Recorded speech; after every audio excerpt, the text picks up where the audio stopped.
لیکن مقامی لوگ کچھ زیادہ خوش نہیں تھے اس برف سے، سوائے ان بچوں کے جو برف کے گولے بناتے اور گھنٹوں بیٹھ کر اس برف پر کھیلتے۔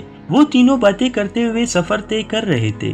اسکول میں بھی وہ تینوں ایک ساتھ ہی بیٹھتے، ایک ہی بینچ پر، ایک سائڈ پر رام، دوسری پہ گڑیا، بیچ میں عروج بیٹھ جاتی۔ اگر وہ بیچ میں نہ ہوتی تو رام اور گڑیا لڑ جھگڑ کر پورا اسکول ہی سر پر اٹھا لیتے، اور عروج کافی حد تک تنگ تھی ان کے جھگڑوں سے۔ نصیحت یا صلح بیکار تھی، کیونکہ ان کی جنگ بہت پرانی تھی جسے ختم کرنا آسان نہیں تھا۔ واپسی پہ وہ تینوں گول گپے کی ریڑھی کے پاس گول گپے کھانے لگے۔ وہ اسکول سے ہی کچھ فاصلے پر کھڑی نظر آئی۔ رام نے جان بوجھ کر گڑیا کی پلیٹ میں کچھ زیادہ ہی مرچیں ڈال دی، جس سے اس کی آنکھوں میں آنسو آ گئے، اور وہ وہی کڑے کڑے رام کو برا بھلا کہنے لگی۔ رام انس انس کر دوہرا ہو رہا تھا۔ ایسی چھوٹی موٹی حرکتیں وہ ہمیشہ سے کرتا۔ گڑیا کو تنگ کر کے وہ کافی انجوائے کرتا تھا۔ واپس کر آتے وقت سورج کو بادلوں نے چھپا دیا تھا۔ ان تینوں نے اپنی عادت کے مطابق ہمیشہ والی جگہ پر بیگز رکھ دیے اور وہی بیٹھ کر برف کے گھر بنانے لگے۔ اسکول سے چھٹی کے بعد 1 یا 2 گھنٹے کھیلنا ان کی روزانہ کی روٹین میں شامل تھا۔ گڑیا گھر بناتی، رام گرا دیتا۔ گڑیا غصے میں آ کر اس پر برف کے گولے پھینکنے لگتی اور اسے بلی جیسے آنکھوں والے کہہ کر اپنے دل کا بڑاس نکالتی۔ عروج البتہ ان دونوں کی نسبت کافی پرسکون مزاج کی لڑکی تھی۔ زیادہ اللہ گلا کرنا اس کی عادت نہیں تھی۔ اچانک کھیلتے کھیلتے گڑیا کو احساس ہوا اس نے اپنی زنجیر جو وہ گلے میں ہمیشہ پہنتی تھی گم کر دی، جس سے وہ کافی پریشان تھی۔ وہ لاکٹ سونے کی نہیں تھی، لیکن اس کے ساتھ اس کی جذباتی وابستگی تھی، اس لیے وہ اس کے لیے بہت قیمتی تھی۔ وہ تینوں اس وقت مل کر وہی ایک کام کر رہے تھے، یعنی لاکٹ کو ڈھونڈ رہے تھے، اور کافی جدوجہد کے بعد زنجیر ملی بھی تو کس کو؟ رام کو۔ اور وہ گڑیا کو تنگ کرنے کا کوئی موقع اتنی آسانی سے بھلا کیسے جانے دے سکتا تھا؟ گڑیا اتنی پریشان لاکٹ گم ہونے پہ نہیں ہوئی تھی جتنی پریشان رام کے ہاتھ لگنے پر ہوئی تھی۔ اوئے بلی جیسے آنکھوں والے، میرا لاکٹ واپس کرو۔ اس نے انگلی اٹھا کر رام کو وارننگ دی تھی۔ وہ ہاتھ باندھ کر شرارت سے اسے دیکھنے لگا۔ کیوں دوں؟ تم میری کیا لگتی ہو؟ گڑیا نے غصے سے دانت پیسے۔ اس کی سمجھ میں نہیں آیا وہ کیا کرے اس کا۔ دیکھو ہم اچھے دوست نہیں ہیں، پلیز واپس کر دو۔ گھی سیدھی انگلی سے نہیں نکلی تو وہ انگلی ٹیڑھی کر چکی تھی۔ یہ مجبوری تھی، ورنہ رام کے سامنے جھکنا اس کی شان کے خلاف تھا۔ نہیں ایسے نہیں، بتاؤ شادی کرو گی مجھ سے؟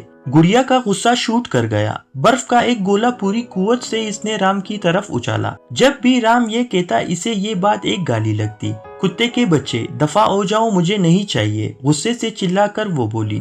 رام نے کندھے اچکا کر وہ لاکٹ بیگ میں ڈال دیا۔ گڑیا کو لگا تھا وہ اسے خود ہی واپس کر دے گا، اور ارادہ رام کا بھی یہی تھا۔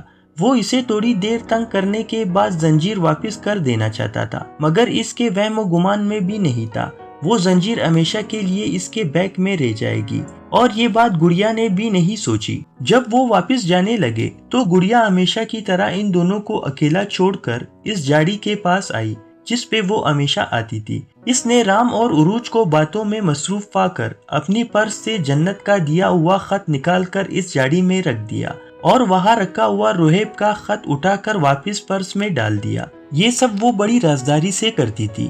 اس کا علم کسی اور کو تو کیا، رام اور عروج کو بھی نہیں ہوتا۔ گھر آ کر اس نے چپکے سے وہ روہیب والا خط جنت بوا کو دیا، جیسے یہ سب روٹین کے کام ہو۔ جنت اس وقت درخت کے نیچے بیٹھ کر اسی کا انتظار کر رہی تھی۔ وہ ہمیشہ ہی گڑیا کا یوں ہی انتظار کرتی۔ سیکنڈ صدیوں میں تبدیل ہو جاتے۔ انتظار کافی گھٹن ہوتا ہے۔ کئی بار وہ دروازے سے جھانک کر دیکھتی۔ اگر گڑیا لیٹ ہو جاتی تو وہ بن پانی کی مچھلی کی طرح تڑپنے لگتی۔ گڑیا سے خط پا کر جیسے برستی بارش میں کوئی سائبان آ گیا ہو، وہ بھاگتی ہوئی اندر اپنے کمرے میں گئی۔ دروازہ بند کر کے اس نے خط کھولا۔ السلام علیکم، دنیا کی سب سے خوبصورت اور پیاری لڑکی، آپ کیسی ہیں؟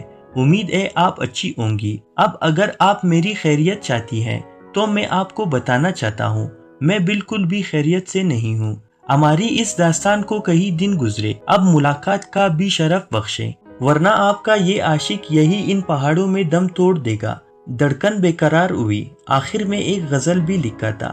دھیان میں آ کر بیٹھ گئے ہو تم بینا، مجھے مسلسل دیکھ رہے ہو تم بینا، دے جاتے ہو مجھ کو کتنے رنگ نہیں، جیسے پہلی بار ملے ہو تم بینا ہر منظر میں اب ہم دونوں ہوتے ہیں، مجھ میں ایسے آن بسے ہو تم بینا، عشق نے یوں دونوں کو ہم آمیز کیا، اب تو تم بھی کہہ دیتے ہو تم بینا، خود ہی کہو اب کیسے سنور سکتی ہوں میں، آئینے میں تم ہوتے ہو تم بینا، بن کے انسی ان اوٹوں پر بھی رہتے ہو، اشکوں میں بھی تم بہتے ہو تم بینا، میری بند آنکھیں بھی تم پڑھ لیتے ہو، مجھ کو اتنا جان چکے ہو تم بینا، مانگ رہے ہو رخصت مجھ سے اور خود ہی ہاتھ میں ہاتھ لیے بیٹھے ہو تم بینا۔ اس نے خط آنکھوں سے لگا کر اپنے پرانے صندوق میں رکھا، جہاں پہلے بھی کئی خطوط پڑے ہوئے تھے جنہیں وہ روزانہ رات کو 100 بار پڑھتی۔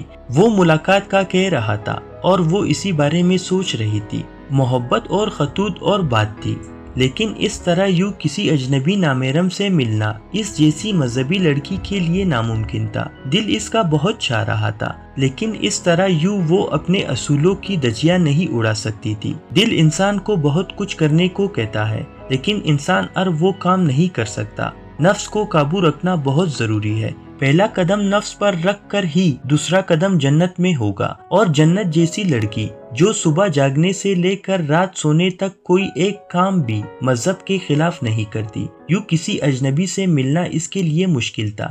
اس رات چاند کی روشنی میں اس نے روہیب کے خط کا جواب لکھا اور اس میں اپنی وہ مجبوری بتائی جس کی وجہ سے اس کے لیے ملاقات کرنا مشکل تھا۔ ہر رات سونے سے پہلے وہ اللہ تعالیٰ سے معافی مانگتی، یہ سوچ کر جو وہ کر رہی ہے کہیں کچھ غلط تو نہیں ہے۔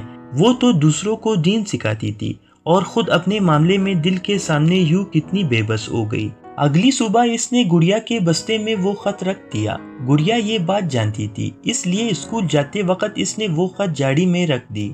اس کا جواب چھٹی کے وقت ہی آنا تھا، جو وہ اسی جاڑی سے اٹھا لیتی۔ روہیب چونکہ جانتا تھا یہ خط کا وقت ہے، اس لیے وہ بےتابی سے جاڑی تک آیا اور بے ترتیب دھڑکن کے ساتھ وہ خط کھول کر پڑھنے لگا۔